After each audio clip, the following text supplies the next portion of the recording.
Hello. Hello. Hello. We already have a Hey Gary in the chat. We already have a Hey Gary in the chat. We already have a Hey Gary. Yeah.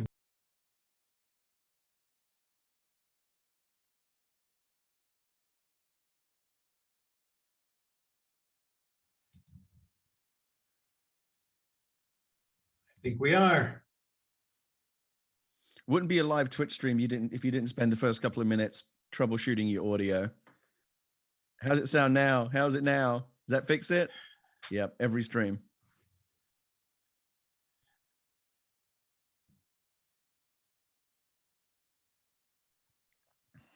And I'm another host. I'm Gray, executive director here.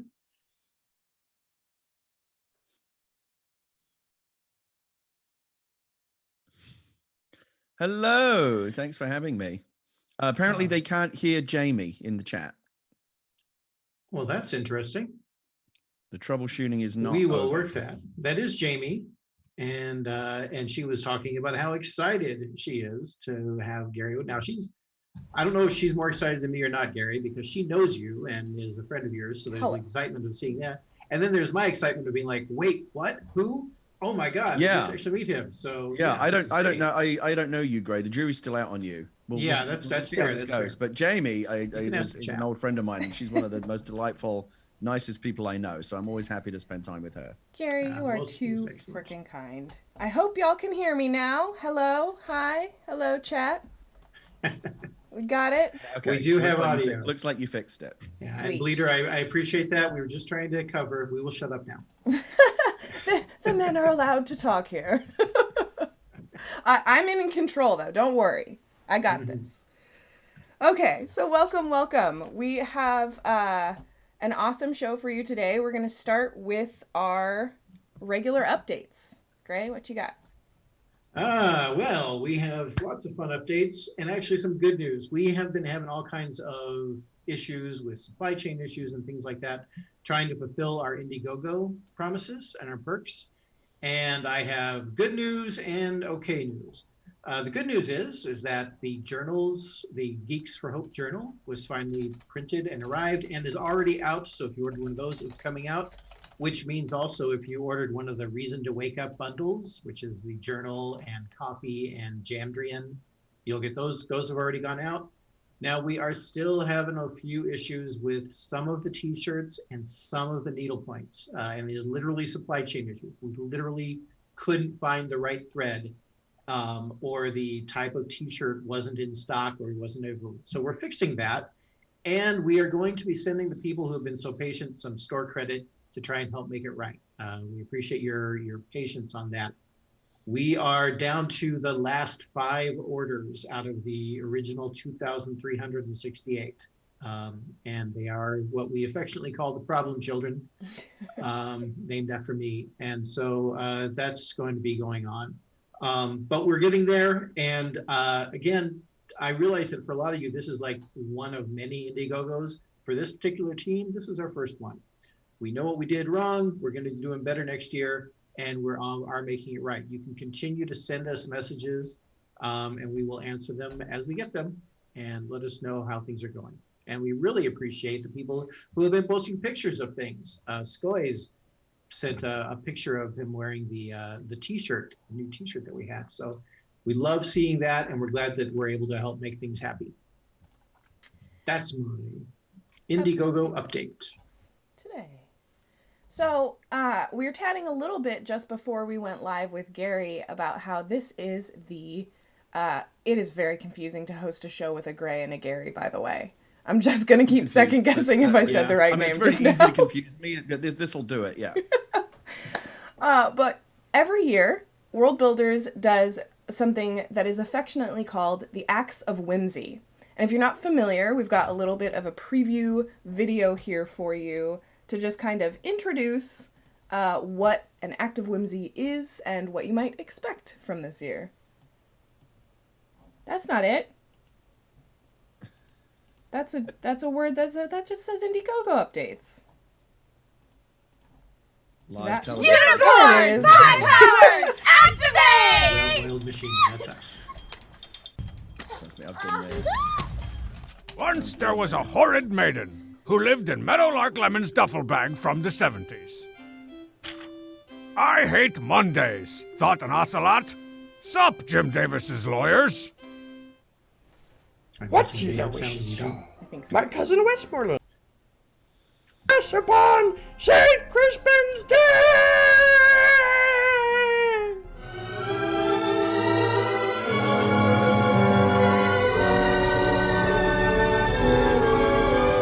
Beware the Jabberwock, my son. The claws that bite, the jaws that snatch. Beware the Jub bird. Give me a smoke. Sweetie, here. Oh, yeah. Here, can you give me another one? Oh, thank you. Oh, thank you. There's 2 bits. Oh. Hey. Oh, how about Back. Yay. A round of applause for Beth. Thank you for cutting that supercut of whimsy together for us. And we are so excited to share more with you. Mm-hmm. We have one especially. Oh, I'm trampling on your script. Sorry. Okay. Nope. I went off script. Yeah. In fact, if you ordered a Dracus, we are planning a Hug the Dracus, Worldbuilders Hug the Dracus video. And if you did, email us, and we would love to include you in that. And it'll be a very simple thing where you'll just, have to hug the Dracus and send us the video. So it should be fine. And you can email that. We even have a special email set up, whimsy@worldbuilders.org. So as in Aaron, you wanted to send us some stuff about the build video, that would be the great place to send it. Thanks. Thank you. Thank you. All right. So we have our regular.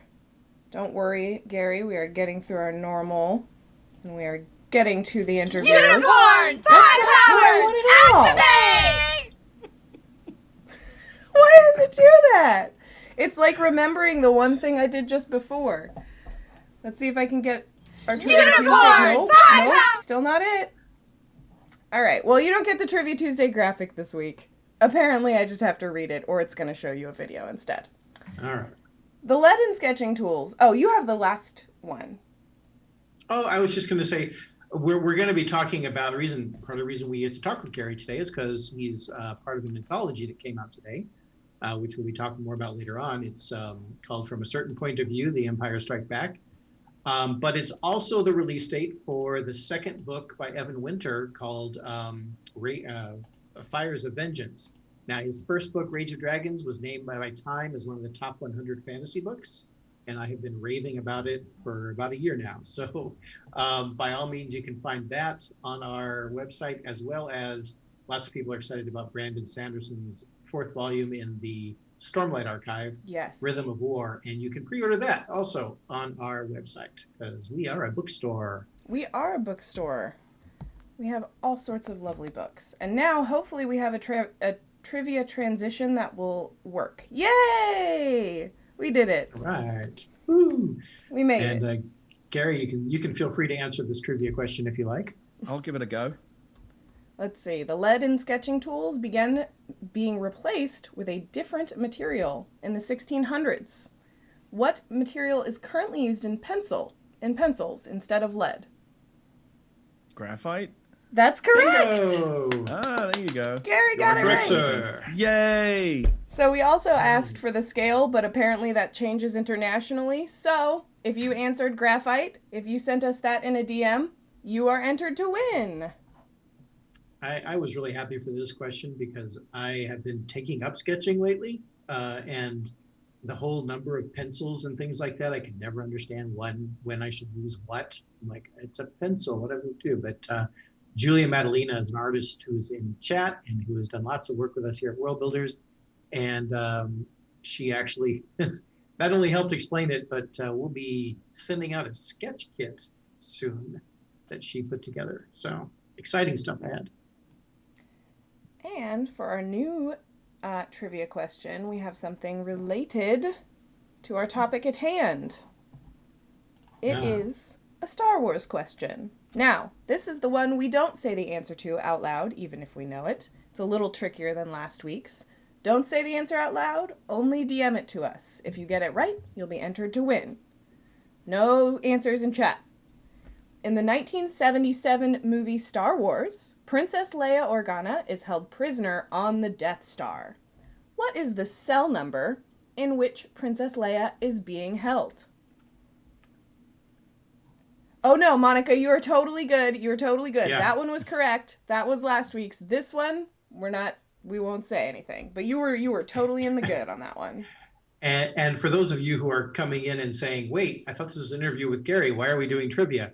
This is the Worldbuilders Weekly Show. We have certain things we do at the beginning of every single show. We are almost done with those. As you can see And in along fact, our we banner are on the done with side. those. Yeah.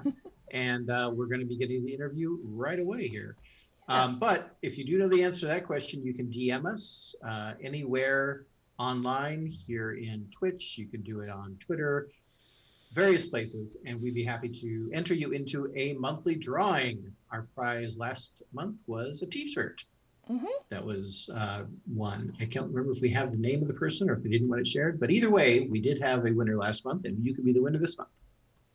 Yes, indeed. So now that all of our announcements and chores are out of the way, we can truly get into the meat of our show this week, the wonderful, wonderful world of Mr. Gary Whitta. Welcome, Gary. Hello. Hi, thank you for having me.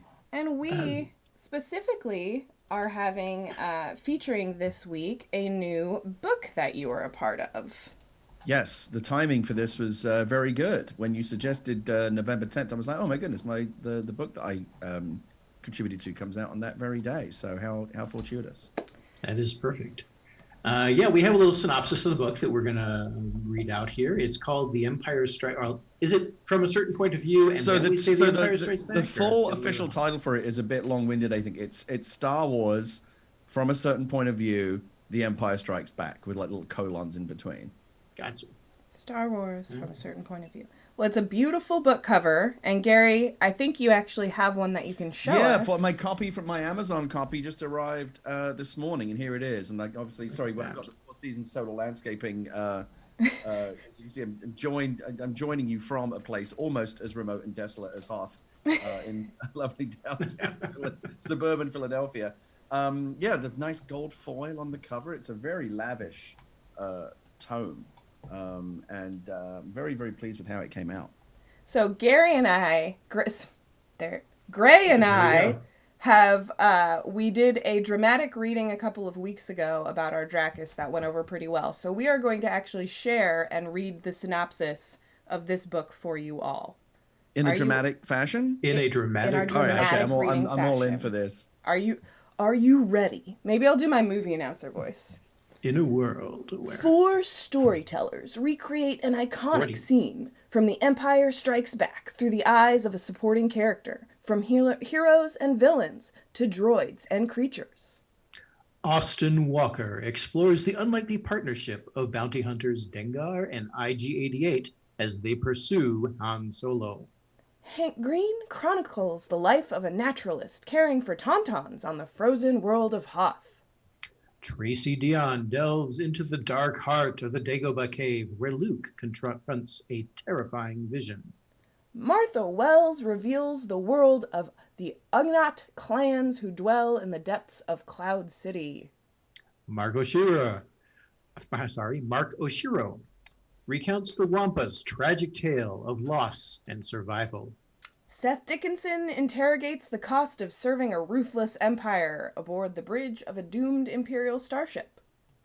Plus, we get to see the point of view of Rogue 2, the pilot who finds Luke and Han in the very beginning of The Empire Strikes Back. So, this anthology is obviously packed with, like, so many little details and fun concepts about Star Wars. But Gary, tell us, as a geek, as a lifelong geek, and continuing to work on Star Wars, is this still an epic dream come true, getting to work on this franchise? Oh, absolutely. I mean, I've told the story a million times before, but you know, it's Star Wars was for so many people of my generation. You know, I was a kid during the late '70s, early '80s when the original trilogy was kind of doing its thing, and it had such a transformative effect on me. It really, I mean, I looked at those movies and like, this is what I want to do with my life. I like this magic, whatever it is, this movie is making me feel like. I want to create that for other people. And my whole career was like trying to get close to doing something that would have even, you know, a fraction of the cultural impact that Star Wars did. So, but I never imagined I would ever be like anywhere near the actual real, you know, universe, the Star Wars galaxy. And so when I first got that call back in, geez, I don't even remember when it would have been, like 2013, 2014, and the opportunity to help work on, you know, the kind of the rebooted Star Wars universe after Disney bought them with Rogue One. It was crazy. I mean, there's so many, like 50, 60 moments where I just had to kind of pinch myself, and like the 10-year-old version of me was kind of standing there like next to me going, yeah, you did okay. To actually get to work in that, like, not just something like Star Wars, but like the actual real Star Wars. And, you know, not just the movie, but then I got to stick around and I worked on 2 seasons of Star Wars Rebels. I wrote The Last Jedi graphic novel adaptation for Marvel Comics. And now this is the second of these certain point of view books that I've done. So yeah, it's they as long as, I don't know, they obviously have their pick, and you know, no writer or no creative person will ever turn down the opportunity to work on Star Wars. But I've had a great relationship with Lucasfilm and that universe over the past 7 years now, and you know, it's hard for me to imagine ever say no to them if they ever, you know, would have come back to me and say, hey, do you want to do an extra little thing in this space? Nice. I mean, aside from your own, which I really enjoyed, especially the background of how the whole name of Rogue Squadron came about, and that was as a former military man, I really appreciated that little token of honor for Rogue One thing, which is, I think, a way to compliment you without giving a spoiler. But aside from your own, like, what stories in the anthology did you really got to you as a Star Wars fan? I mean, I mean, I'll be honest with you, I haven't even read every single one yet, because like it's a bit, there's 40 stories, and just to kind of give you the background on this, in case anyone's not familiar with this started back in 2017. Whoever had the idea for it, I don't know, but you know, my hat is off to them, because it's a very smart idea. When, you know, the original Star Wars, as you know, came out in 1977, so 2017 was the 40th anniversary. And someone had this great idea to celebrate that by bringing, for the 40th anniversary, bring together 40 authors from all across the spectrum to write 40 different stories that were told from the point of view of ancillary kind of background characters in the original Star Wars movie. And that was the genius of that movie, right? George Lucas created a world that was so rich that even like one character that you see like in the back of the Mos Eisley Cantina for like 2 seconds, you're like, I want to know that, who's that guy? Like, I want to hear what his deal is. Like, what's his story? Absolutely. And so, and the idea of the book was to do that, to tell you those stories. Like, there's a story in the first book that's just from the point of view of like the bartender in the Mos Eisley Cantina, and you know, and so on and so forth. And I did one in the first book that was from the point of view of Ramus Antilles, who was the captain. You know, we intercepted no transmissions. That guy, you know, who gets kind of throttled by Darth Vader at the beginning. I got to tell his story. And it was just really, really fun to kind of explore the backstories of those characters that, you know, are only hinted at or seen very briefly in the first movie. And so the book was very successful, and they decided to do another one 3 years later. Now, you know, it's 2020. We're celebrating the 40th anniversary of The Empire Strikes Back. So I was really, really glad that they came back to me. And to answer your question, I like the ones that are a bit wackier. One of the great things about doing an anthology like this, especially one that is like so broad in tone, when you're doing like 40 different stories, it kind of behooves you to, like, you know, you don't want them all to be serious or all to be silly, right? You want to have like a broad tone. Like my one's fairly straight up. It's fairly serious in tone. That's kind of how I write. But some of the authors really, really took license to do things that are really different. Like one of my favorite ones is, I forget the name of it, but it's a character who's not even seen in the movie, but like, you know, has to exist. Is basically the chef who has to cook the meal for Darth Vader in Cloud City. You know, when Han Solo walks in and he realizes that Lando's led him into a trap, and there's a very lavish dinner, you know, and Darth Vader says, "We are honored that you could join us." And like, they never actually sit down to that dinner, because it's all for show.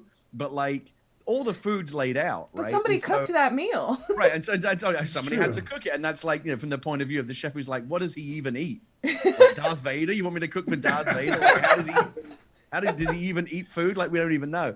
And so stuff like that's really fun. And then stuff that's like kind of more esoteric. Like there's one story that's told purely from the point of view of like whatever the entity is that lives inside that cave that Luke goes into. Yeah. Dagobah, where he encounters Darth Vader and has that kind of dark Force vision. There's a sense that place is like strong with the dark side of the Force and almost has like its own, it's almost sentient in a way. And so there's a story that's just told almost fully from the point of view of like the cave. And there's another one from the point of view of like the giant, asteroid monster that tries to eat the Millennium Falcon. And then many of them are just told from the point of view of like, just characters around the Rebel base. And, it's a really, really broad spectrum of different perspectives and different characters who are, again, only hinted at or glimpsed very briefly in The Empire Strikes Back. So it's a really, for people who like really, really love their Star Wars mythology and lore, and want to kind of explore every little crevice and cranny, this is the book for you, certainly. Yeah, I have to say that I true confession, I am more of a Trekkie than a Star Wars geek, but I am still a Star Wars geek as well. I'm both, very much both. Yeah, and I'll have the Star Trek conversation with you anytime as well. we'll come back to that. In like the Ramus story that you wrote, one of the things I appreciated about it is that even characters that we feel like we know well, such as Senator Leia, by going deeper into Ramus's story, you see more about that interactions. And so you feel like characters that you already knew well, you get to know better through their interactions with the other people, like through Leia's interaction with the Rogue Squadron as well in this book. And so that it's not just here's what happened in the cutscenes. It's also a deepening of the characters that you already know and love. So it's a real pleasure to go into. It's a really interesting thing when you approach writing a story like this from the point of view of these kind of background characters. Like you have to be a really, really, really, really hardcore Star Wars fan to know who Zev Seneska is, or even who Rogue 2 is. But yeah, he's the guy he's the snowspeeder pilot that finds Han and Luke after they're stranded in the snow on Hoth. And even though those characters exist in the background, it's easy to imagine that they do interact with, the big major characters that we all know from the movie, Han, Luke, Leia, Vader, and so forth. And I've been fortunate that the characters that I've chosen to write about and the specific reasons why it made sense to me to kind of tell these particular stories are ones who are kind of in close proximity with, some of the famous characters. So you kind of get to write about not just the side characters, which are fun in their own right to do, but also to brush shoulders a little bit with the legendary characters that we all know from the movies. In Ramus, yeah, he's Leia's, he's the captain of Leia's ship, and so I got to write some really cool interaction and dialogue between Leia and Ramus and give you some insight not just into Ramus, a character you don't know, but also like a little extra perspective into Leia, a character of course everyone knows. And I got to do that again with Rogue 2, because again, it's set on Echo Base. It's about the pilots of Rogue Squadron. And of course they all, who's the commander of Rogue Squadron? Luke Skywalker, and he's missing. That's the whole point of the story, is kind of the 24 hours of what happens on Echo Base and how it affects the lives of the pilots that served under Commander Skywalker while he's, basically presumed dead. And I got to write some really fun dialogue for Luke, in kind of a flashback. And also, of course, Leia, who, is the one thing that you think of when you think of Leia these days is as a fighter, as, kind of an inspirational figure, a leader, someone that everyone kind of looks up to and admires as a great leader of this rebellion. And so to be able to kind of insert her into the story, you never want to kind of shoehorn characters into a story. I really want to get Han Solo into the story, so like shoehorn them in there. I would never do that. It didn't make sense for me to do that in this case, but Leia made a lot of sense as kind of the leader who she ends up in the story, kind of gives this inspirational speech to the Rogue Squadron pilots about how we're definitely, I trust you and we're going to find Solo and Skywalker, don't worry, and how she kind of like lifts everyone's spirits. And so that for me is kind of the sweet spot, is when you get to write from the point of view of a smaller character and kind of put bones on that character, put some flesh on the bones of that character, but also when they get to kind of rub shoulders with the characters we all know and love from the movies, because it's a fun excuse to kind of add a little bit extra to the characters we all grew up with. It's so interesting because I'm not a huge hardcore Star Wars fan, but when I saw Rogue One in the theaters, when I saw the movie, that's really how it felt to me, was that it was not just the space epic that we've always had. It felt like so many of these everyday people were being woven into the story, whereas the originals were like, Luke, you are the one, it was very, it feels like now that the whole universe is so known, Rogue One was such a great balance, for me at least as a viewer, of rubbing shoulders with those epic people, but then there's also those everyday pilots and people who are like just have the grit, right? So I Yeah, that's really that cool. that was something that from the very first meeting that I had with Gareth on Rogue One, when there was a time on Rogue One, it really was just me and Gareth, the director, just sitting around like spitballing, going like, what kind of story do we want to tell? And Gareth was always very interested in the idea of shades of gray.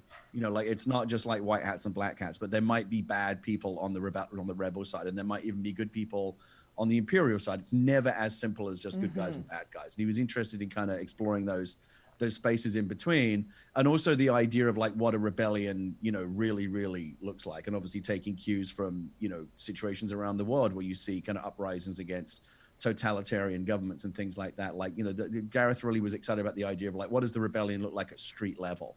Like who are the operatives who are actually doing kind of the dirty work, Yeah. and they're not the heroes, but they're kind of the unsung heroes. Like again, everyone knows Princess Leia, everyone knows Luke Skywalker, but none of them can do what they do without all of the kind of the low level, rebel operatives and grunts and engineers and mechanics and spies and soldiers, who help along the way. And Rogue One was more about kind of telling the story of those unsung heroes, because if the original idea was, John Knoll's original idea was to take that opening crawl and tell that story. The rebels have stolen the Death Star plans. Well, who were they and how did they do it? Yeah. He really wanted to get into the nitty gritty of that, and that was one of the most fun things, was like figuring out like how did they actually steal those plans, and why was one of the most fun stories I've ever had a chance to work on, kind of figuring out what that looks like. Very cool. Extremely, extremely cool. I'm going to pivot a little bit, questioning digging back into your archives a bit, but your career really began in games journalism. That was kind of your launch pad, at least from my knowledge of your career. And now, very recently, you've got Animal Talking and Talk Guys. I have to always remember to say the name of the show, not the name of the game. But do you feel like this is new journalism? Does this feel like an evolution of what you used to do, or an entirely new thing? Oh, I mean, I think it's connected, but I don't think it's an evolution of journalism. I certainly wouldn't call what I do on Animal Talking journalism. We're just going to goof around on that show. We're not looking to kind of break news or anything. We're not, like, these aren't like, penetrating, insightful interviews. We just, it's light entertainment. It's a talk show. I understand you have a new book out. Show us the clip from your new movie. It's just it's just kind of goofing around. But certainly the video game thing is the one constant. As you mentioned, I was 15 years old, and I was a skinny, spotty, nerdy kid that got pushed around and bullied in school, and I couldn't wait to get out of school. And so I was very, very fortunate that I was able to get a job straight out of school at 15, 16 years old, working for a magazine called Commodore User, writing reviews for Commodore 64 and Commodore Amiga games. And that was the beginning of my career in games journalism, which led to me eventually becoming editor-in-chief of PC Gamer magazine, which started in the UK, but then when they launched the US edition, it brought me out here. That was 1996, and I originally was supposed to spend a year helping kind of get the American spin-off edition of PC Gamer on its feet, but I kind of fell in love with San Francisco and California and stuck around and eventually got my citizenship, and now they can't get rid of me. But even after I transitioned into screenwriting and my kind of, formal games journalism career came to an end, the reason why I became a games journalist didn't go away. I love video games. And, even as a 48-year-old man, I'm sitting here literally anxiously awaiting the arrival of my Xbox Series X later today. And I stream a lot of games on Twitch, and my wife and my daughter both play video games. We all play Animal Crossing and all kinds of things together. I'm just a lifelong lover and fan of video games, which is why even it's not my day-to-day career anymore. I'm still very, very active in that space. I host a couple of video game podcasts over on the Kind of Funny Games network, and I still stream on Twitch all the time. As you said, it kind of led to me creating this dumb talk show that takes place entirely inside Animal Crossing, and which somehow wound up attracting these insane, celebrity guests that, wouldn't look out of place on the real Tonight Show. That's been nutty. But it's really just a hobby that kind of metastasized out of control. What would you, like, if you were to contact even like 2000, let's say 2005 Gary, so in America, working on the magazine and everything, do you think that you would be able, like, did you ever see it something so video game based pulling so many non-gamers in? Because you've had guests that people don't, on Animal Talking specifically, people don't identify a lot of those folks as gamers. Yeah, I mean, so far as 2005 Gary is concerned, I don't know what I would say to him other than, dude, you really need to stop drinking. It's ruining your life. Yeah, I don't think I would have got to 2005 Gary. Probably would have been kind of a stupor at any point. I had like a rough few years there. I had my wilderness years. I did eventually quit drinking, and I've been teetotal for many years now. I'm quite proud of that fact. But yeah, I mean that was the beginning of like, so I saw that was like after my game journalism career ended and before my screenwriting career began. There was a few years of me just kind of like wandering up what I wanted to do in my life. And that was a couple of years before I sold my first movie script and got my kind of foothold in Hollywood and started writing movies and was able to kind of turn that into my profession. In terms of the talk show, I mean, again, I always knew that I was going to continue to do things in the video game space, not just for fun and as a hobby, but like professionally. I still to this day consult on, video game narratives as games have become much more narratively ambitious. This, video games used to be, sorry, Mario, the princess is in another castle. Like that was as deep as the video game storytelling went.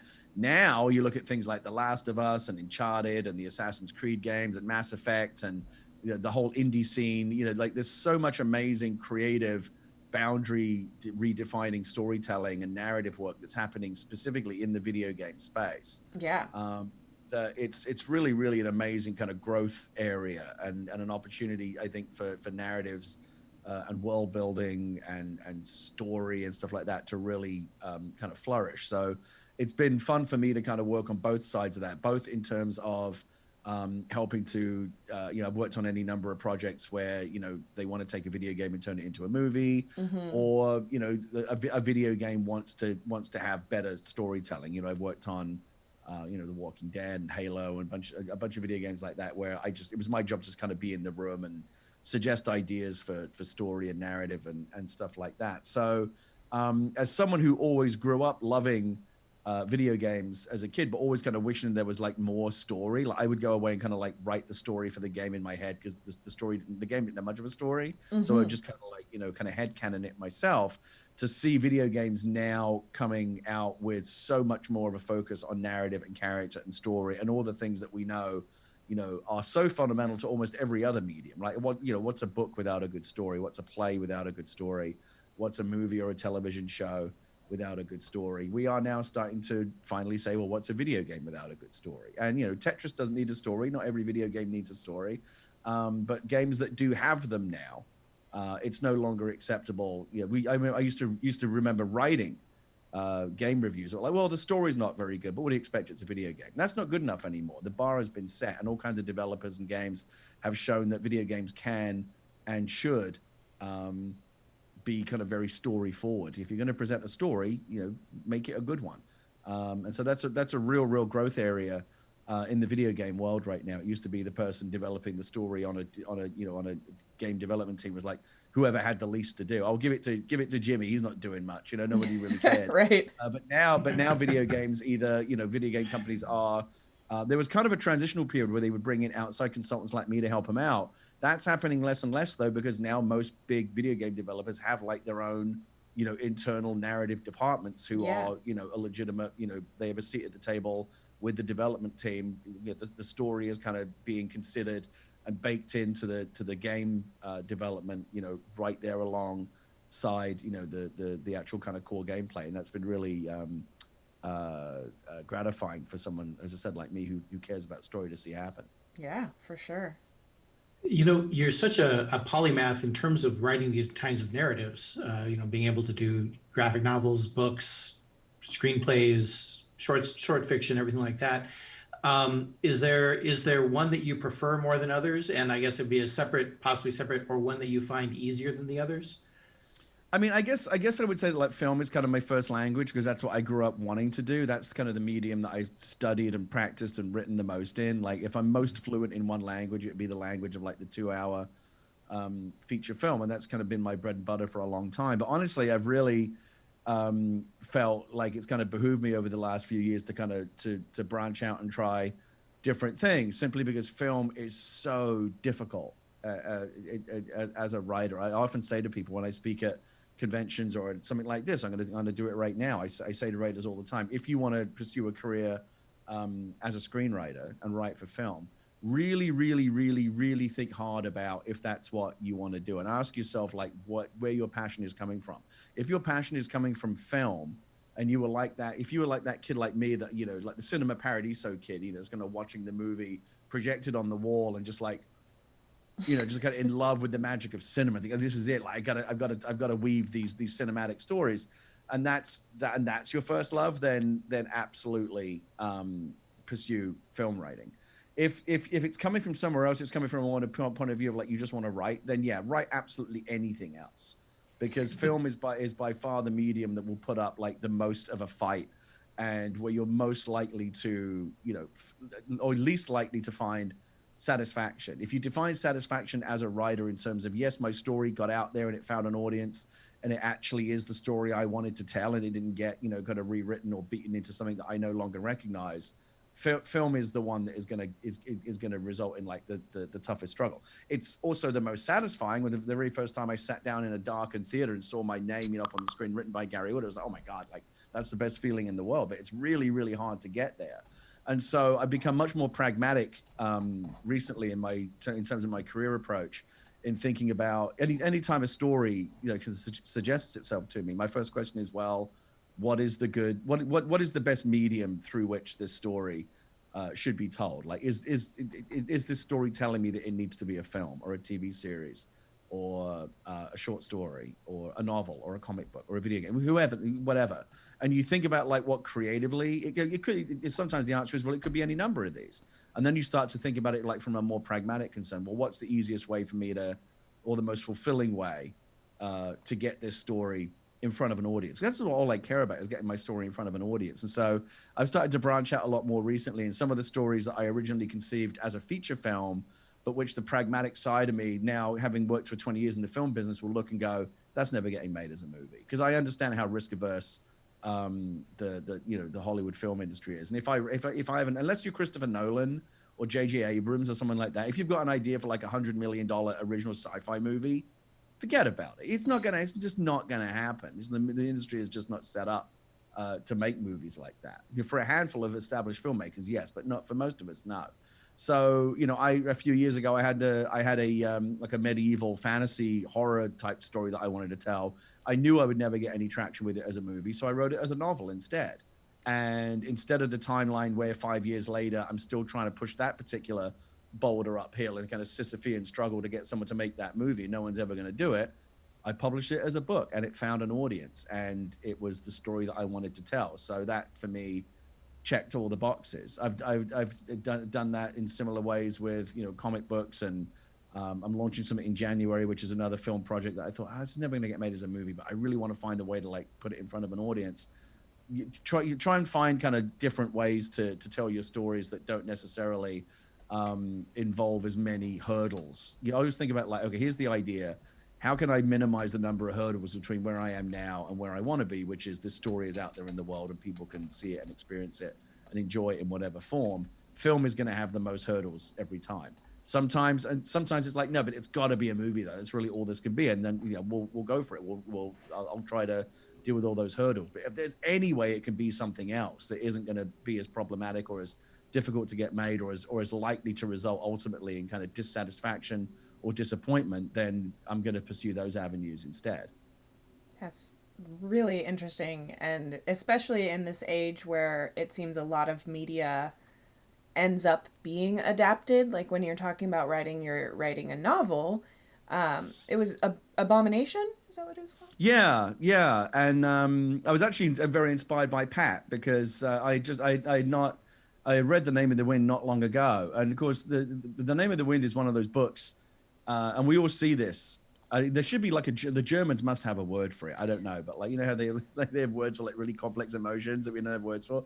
You know when you read a book, if you're a writer, this happens all the time. You read a book or you see a movie or see a TV show that is so good and you're so impressed by how amazingly well done it is that it both inspires you and just makes you want to fucking quit at the same time. You're like, I'm never going to make anything. This good. Absolutely. Like, why even bother? I'm never going to make anything. Look at I remember watching Breaking Bad thinking, I could write for 100 years and never write anything this good, right? You know, as a piece of television.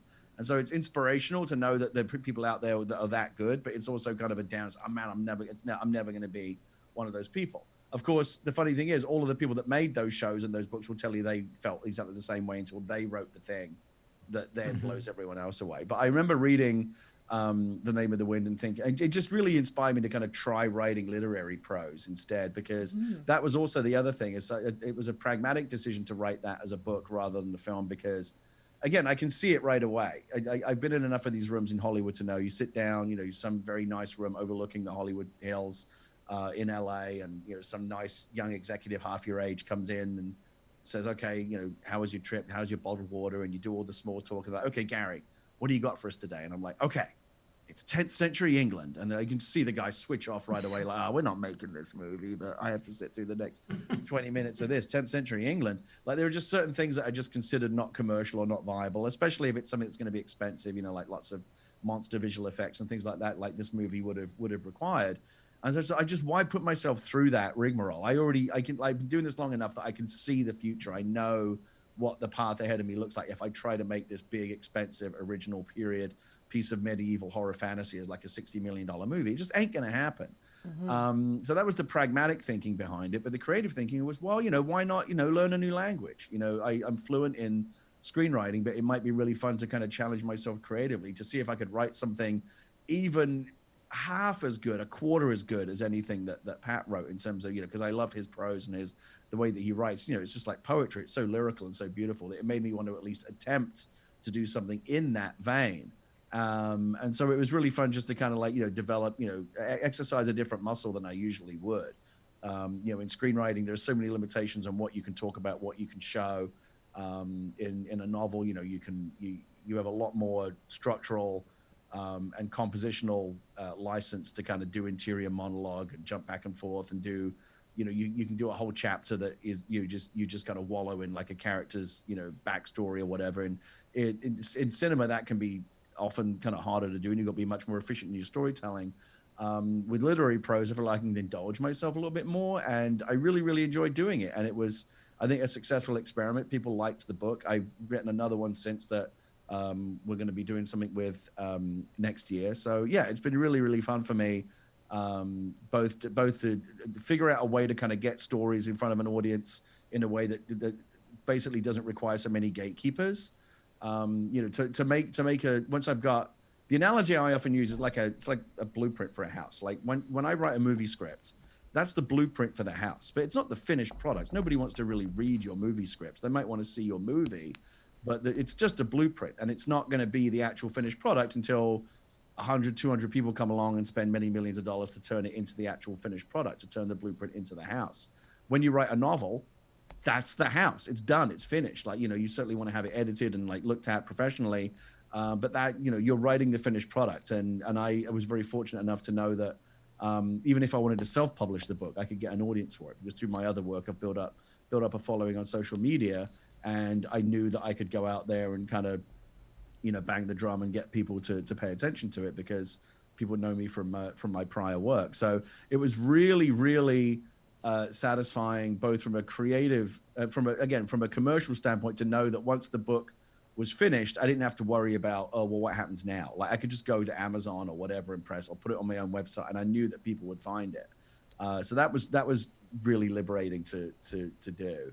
And then from a creative point of view, it was really liberating as well. Once we got into the edits, once I was working with my editor on the book, when you get creative notes back, it's a totally different experience than when you work as a screenwriter in Hollywood. If I write a movie script for you, and the executives who are paying me a lot of money to write that movie come back with creative notes, basically it's kind of a fait accompli. It's like you either do these notes or we'll find someone who will.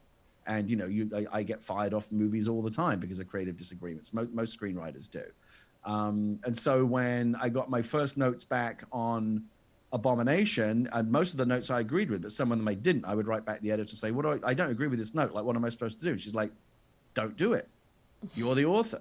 If you don't agree with the note, don't do the note. I'm like, what? Wait, really? I'm not allowed to I'm do like, that? Yeah, I can do that. I can just disagree. I actually have think about where the word authority comes from. I actually have authority as the author of this work to decide what does and doesn't go into the finished work.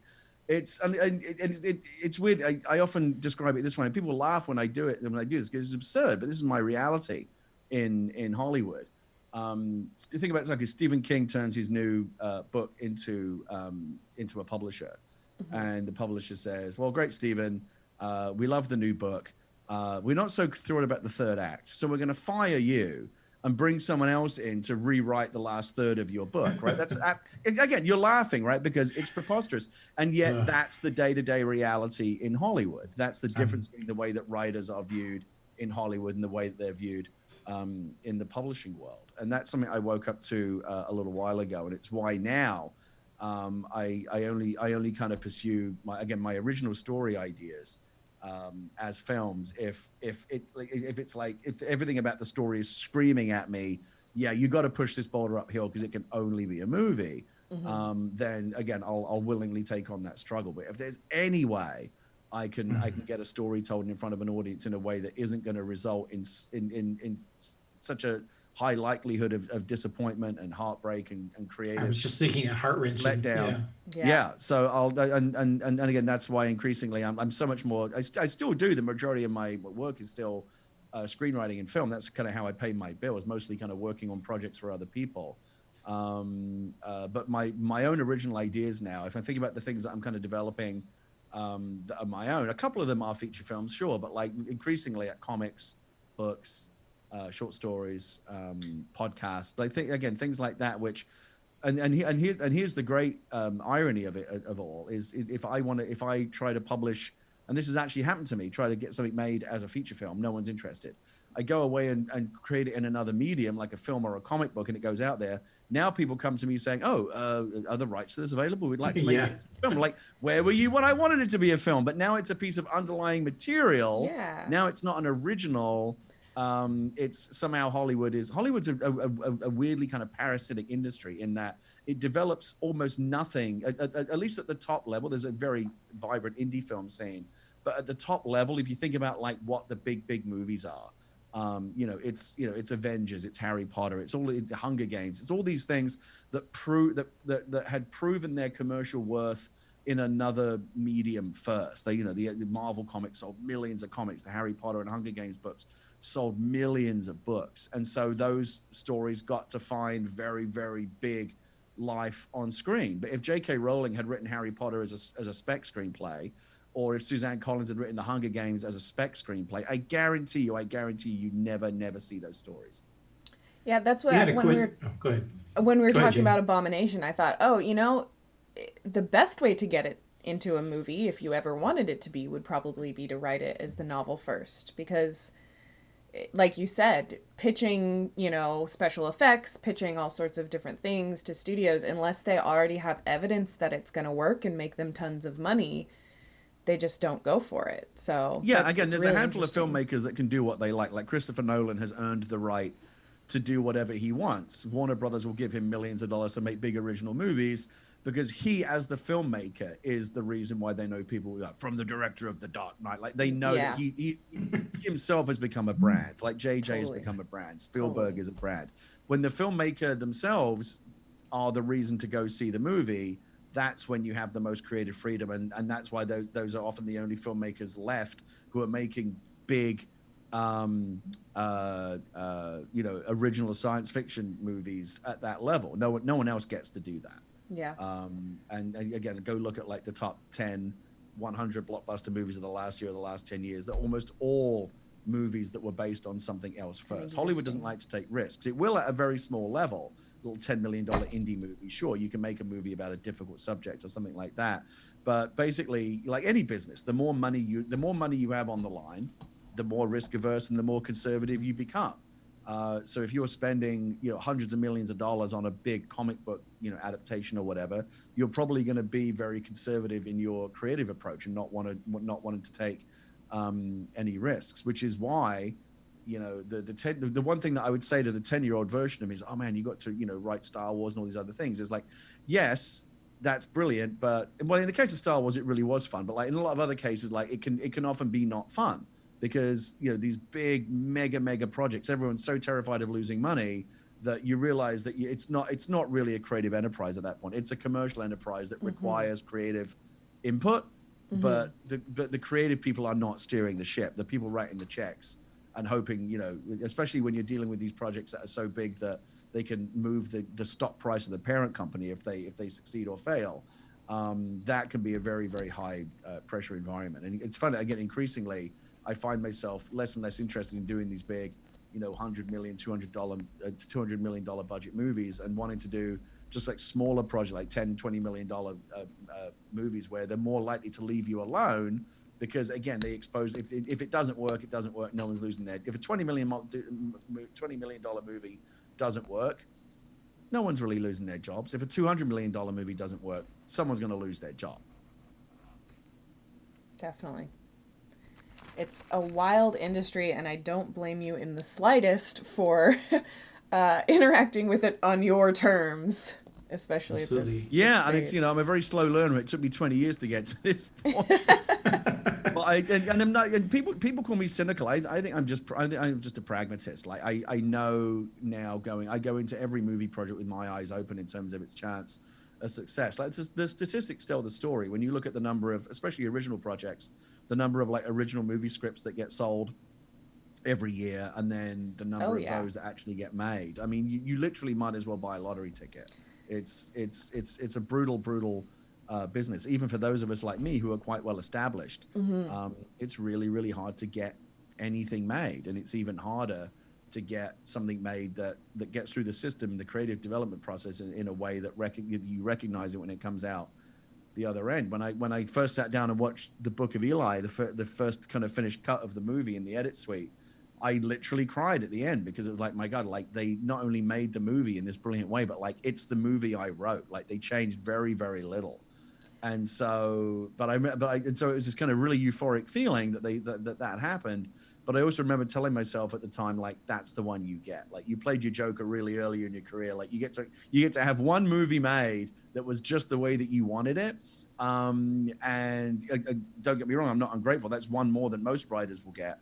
But since then, it's been a really mixed ride, and I've just come to accept that. Like, After Earth, the movie I made next, was almost nothing like the screenplay that I wrote because it got very, very heavily changed after the fact. And then Rogue One, even though I was the first writer on, a lot of other writers came and went afterwards. And there's a lot in that movie that is me and is my DNA, but there's a lot that is the DNA of other writers as well. And that's honestly a good thing. Like the movie that was made, the finished version of Rogue One, where Chris and Tony and John and everyone else who contributed to the writing of that movie, is a way better film than I could have done just by myself. Sometimes it really does, creatively kind of take a village to realize the best version of the movie. Nice. Yeah. The other question we had in the chat was asking if that cinematic perspective. You said your first language was the screenwriting. Does that help you in writing your action and dialogue and writing novels, or does it hinder you because you can't say bring in the stunt coordinator to run this part? Yeah, I don't know if it does or it doesn't. I mean, certainly in terms of like for the example that you just gave, like when I wrote the Book of Eli, it's a movie, there's a lot of fight scenes in it. In the script, I just, like there's a scene several scenes in the movie, but like, one of the early scenes in the movie, Eli, encounters a bunch of hijackers that try to rob him, and he the bridge, love that scene. in the tunnel. Now in the script, there's literally just one line that says basically Eli just fucking like in an amazing display of like swordsmanship, he kills everyone. But I didn't write like then he blocks the next attack and spins around and cuts this guy's head off, because I know, again, that's not my area, and I know that stunt coordinators and fight choreographers and people are going to come in and Denzel's going to have his own ideas and they're going to come up with their own choreography. That's not my specialty. Unless there's something that's happening in the action of the fight that is illustrative of character or is helping me tell the story, there's no point in me putting in that kind of blow by blow fight choreography. And that's exactly what happened with Eli. They went and spent weeks choreographing these amazing fight scenes that, again, were way better than anything I could have come up with, because that's their specialty. I'm not a fight choreographer. But in a book, you do kind of have to be your own fight choreographer. There's similar fight scenes, kind of one versus many fight scenes in Abomination. And yeah, in a novel, I don't get to go, oh, and yeah, she killed everyone, the end. Like you have to kind of write, you do have to do every block and move. And again, and so in that case, you try to, again, you always, one of the big lessons of writing action, whether it be a car chase or a fight scene or whatever it might be, a battle, you're always looking for ways for those scenes to tell the story and be illustrative of character. Like in Abomination, there's a character and she has like big anger management issues, and she's a really good fighter, and her worry is that if she doesn't like restrain herself, she doesn't want to kill anyone, but she might kind of lose her temper and actually really badly hurt someone when like minimum force would have been enough. And that's and there's a reason why she has those anger issues that's told in the story. And so the way that when I write a fight scene, that character trying to kind of rein in her anger and not hurt anyone more than she needs to. She's perfectly capable of like killing everyone, but she doesn't want to. But there is a part of her that does, and so there's a character that you can write that fight scene from a point of view of character. Rather, there's a very juvenile way I think to look at fight scenes, which is like, oh, this is awesome. She cuts his head off and then does this and that, and like that's kind of cool, like at a very kind of like sophomoric level. But really, that's not what we look for when we're like trying to write and choreograph really interesting action. We're trying to find ways to reveal character and move the story forward through the medium of action, rather than just action being there for the sake of like, oh, that was awesome. Did you see that? She cut his head off and that blew up. And like, that's, that does not really sustain you in a, storytelling way, I don't think. Absolutely. Wow. You're dropping a lot of wisdom here. Yeah. You caught me right after I had my first coffee. Perfect. So our motto here at Worldbuilders is Geeks Doing Good. And that's kind of been a running theme in your career. You participated in and organized events by geeks for geeks. Any particular highlights that you'd like, or when you look at the state of things now, anything that you wish people were doing more of, or takeaways that you have from that? I mean, I'm definitely glad. I do a lot of Twitch streaming these days, and I'm definitely glad to see that. Just generally, I mean, it's been this way for years now, but I think more and more than ever, this is really kind of giving, charitable giving season, right? Not just what you guys do, but I think about and Jamie knows this because she's worked through all these organizations, whether it be Child's Play or Extra Life or Desert Bus. I do some work with St. Jude Children's Hospital as a lot. That they have a really really popular initiative, the St. Jude Hospital, through streamers. They raise huge amounts of money for their children's hospital. So I'm just glad to see that, basically, and I'm always looking for ways to kind of do more of that whenever possible. Every year, I talk to St. Jude and some of the other, and sometimes it's just local stuff. Like I did a Twitch stream recently that was just trying to raise money for my kids' school to buy more school supplies. Sometimes it's something as local and as humble as that, or it can be a bigger thing. So I'm just really really glad to see that people in games and people who are visible kind of in the online space are increasingly kind of leaning into opportunities to, as you said, do good and give back, and have it not just be about me, but how can I use my platform to help other people. One of the great inspirations in that space is Dr. Lupo, who's one of my favorite streamers on Twitch and does incredible work for St. Jude, and really, really goes out of his way every year to like raise huge amounts of money. And I think the larger your platform, the more responsibility you have to do good with it. Someone like me, I'm a pretty small Twitch channel, but I do what I can. Once you're getting up into, the Lupo territory of like, 15, 20, 30,000 people watching your streams, I do think it behooves you at that point to use that platform to do something worthwhile. So I'm really glad to see him and some of the other big names out. People like Pat and everyone. What you guys are doing, trying to give back more. I think it's terrific. I appreciate something that we already have people in the chat saying, there's a Worldbuilders fundraiser coming up.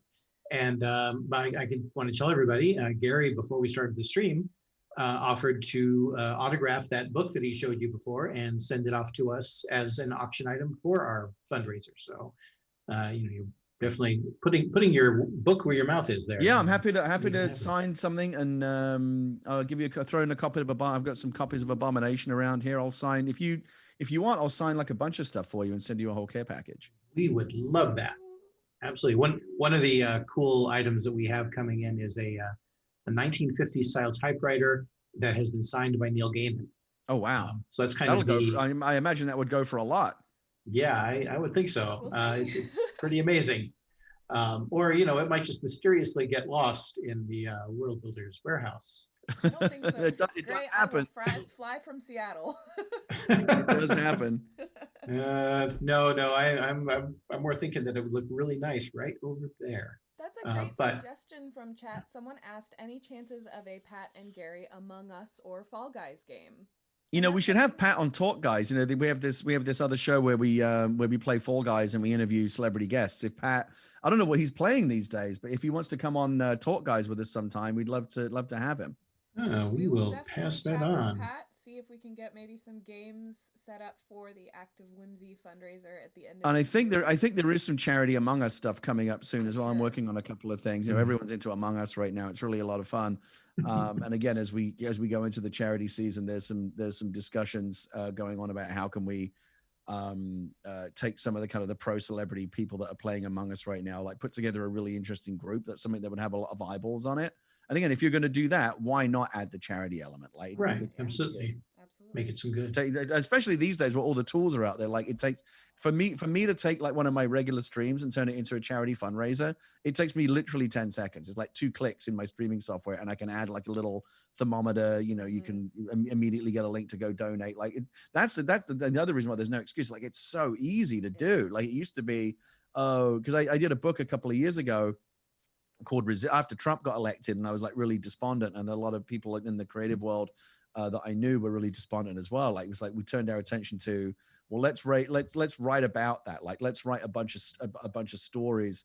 I'll sign one of these for you as well if you want. I'll happily do that. A book called Resist, where we got a bunch of really renowned science fiction writers. Like I read that book. Yeah, Hugh Howey, John Scalzi, and Chuck Wendig, and all these amazing people contributed stories to this book that were all on the theme of rebellion and resistance and revolution and stuff like that. And then all the there was like a section of whatever it cost to make the book. Was anything above that, like the profits and the proceeds went to the ACLU. So it was a way to kind of creatively kind of work out our grievances and talk about the themes that felt and especially right now, thank God, feel really timely and zeitgeist, overthrowing tyranny and standing up against oppression and stuff like that. Like basically what happened in America over the course of the last week or so. That was a way for us to kind of speak to that creatively, but then also beyond that, have the book actually try to do something by having the proceeds from it go to a cause that stood up for the same kind of themes that we liked to talk about in the book. So I think that's always something that we should be looking to do, is if you're gonna do something, is there a way that it can also do some good beyond just the merit of the thing itself. So turning something into a charity stream, proceeds from a copy of a specific book or creative enterprise. So and Star Wars, I'm glad you reminded me, is actually a great example of this. Just to kind of the total landscaping is killing me here. But with the book, I'm just going to read you the blurb right here. All participating authors have generously foregone any compensation for their stories. I can confirm that. They haven't paid me anything. Instead, their proceeds will be donated to First Books, a leading nonprofit that provides new books, learning materials, and other essentials to educators and organizations serving children in need. To further celebrate the launch of this book and both companies' long-standing relationships with First Book, Penguin Random House will donate $100,000 to First Book, and Disney Lucasfilm will donate 100,000 children's books valued at $1 million to support First Book and its mission of providing equal access to quality education. So that's obviously a really, really worthy charity. And if you buy this book, some of the money from buying that book will go, I believe, to that cause. Or maybe it won't. Maybe it's just the initial donation and the fact they didn't pay any of the writers, which again, we were all happy to do that. It's like, hey, do you want to write in a Star Wars book and like help put books in the hands of kids? Yeah, like your first question, your first response when you get asked a question like that is not, well, how much are you going to pay me? It's like, how quickly do you? Yeah. So, and that's how they were able to get so many people to sign up for this project, not just the first time, but again, and hopefully they'll do it 3 years from now when the 40th anniversary of Return of the Jedi rolls around. We'll see. Yeah, I would think so. Are you looking forward to that? Have you already like started thinking of stories? I mean, again, I take nothing for granted. Just because I have a story in the first two is no guarantee they'll come back to me for the third. I mean, I would love to, but I haven't allowed myself to think about what I would, because you don't always get your first pick. I was lucky with the first two books that I did, but sometimes when they come to you, it's like, here are the stories that other authors have already claimed, and you might go, he's doing that one that I wanted to do, and I have to find some other character. So I'm not allowing myself to think about what Return of the Jedi character I would do, although it is my favorite of the 3 Star Wars movies personally. So I'm trying not to think about it too much because I won't get my heart broken. We'll see. Fingers crossed. I'm sure if the universe needs Gary to bring forth a Star Wars story, Gary can do so for the universe. I'm always happy to. Like I said, it's hard for me to imagine ever turning down Lucasfilm. It's been a really. I've been really, really grateful for my journey, and it's been kind of amazing how. Like I ended up with this weird bragging right that I'm the only. I believe it's correct to say I'm the only writer who has now written Star Wars for film, television, books, and comics. So that's kind of like a weird, and so I got to do a video game now because I want to like fully kind of cover all of my bases. But yeah, it's give you some sort of massive trophy once you do the video game. Yes, I would like some kind of EGOTs. Like I don't know what it would look like. But no, I mean it's really been the greatest privilege of my life to, like I said, to have grown up loving those movies and for them to have such a kind of profound creative influence on my imagination. To have gotten to spend now the better part of 7 years since I first started coming and going in the Star Wars universe and getting to write for all of these amazing characters in different mediums. It's been really, really cool. Fantastic. Well, thank you so much for joining us this week, Gary. I think we are about at our hour, so we will call it now. But the chat loved having you, and we definitely we're so excited both to get those donations for the end of year fundraiser. Everybody stay tuned for that. But we're doing Acts of Whimsy at the end of the year too. So stay tuned. Hopefully we'll be able to drag Gary into our fun end of year stuff as well. You know where to find me. Yeah, but let us know who you want to see in our end of year fundraiser activities, who you're looking forward to, who you want to see on Worldbuilders Weekly. We love your feedback. We really do. Absolutely. And, be sure to visit our Worldbuilders Market where we have our common, unique, rare, and epic level items, including autographed editions of your favorite books and tabletop games, art, clothing, all kinds of fun geek stuff. Very cool. Well, thanks for having me. Thank you so much. Thank you, Gary. It's been great. Contact me like after this and I'll figure out a way to do signed books and all that stuff. All that. Absolutely. All right. Yeah, and we actually end our stream by saying a magical word that we then look for in the chat. And originally the word was vivamus, which is Latin for let us live. But we realized that we have to actually change it up or people already know it. So this episode, the particular magic word as we sign off is far, far a moose. In a galaxy far, far a moose. And we look in the chat and see who will say it. Far, far there it is. We're good. Thanks, everybody. Bye, everybody.